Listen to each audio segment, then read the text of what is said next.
We are going to show you how to remove the center console from the Mercedes S550 2007 and up.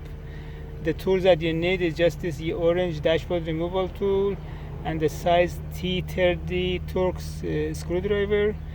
The first step, you pop the air conditioning vent in the back.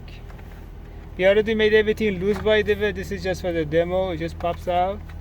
And then you can just unplug it, you can put it on the side, and then you pop out this compartment underneath the air conditioning vent for the cigarette lighter.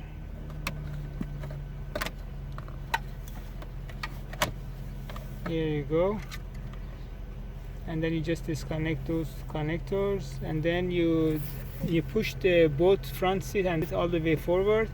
There is a cover which covers for the two size T30 Torx screws. You remove the cover and you just unscrew the bolt, and then you do the same thing on the driver's side. And after that, you move forward to the front of the center console to remove it. You remove the two screws in the cup holder.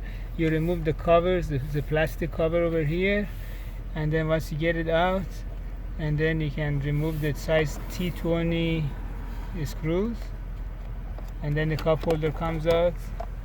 You do not need to remove the command unit. We just removed it because we were testing it on the bench.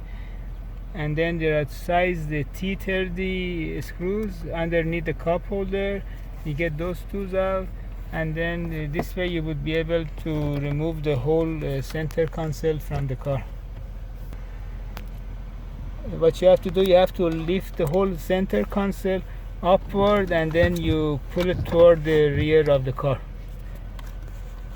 and that's how it comes out. We already removed it from the car. Just want to show you the picture of it. So how does it look like after you remove it from the vehicle? These are you need to remove these two screws under the cup holder, and then it has this side screw, one on the passenger side and then one of the driver's side, in order to remove it. And if you need any repair for the joystick, you can send it to High Tech Electronic Services in Van Nuys, California, 818-785-8085.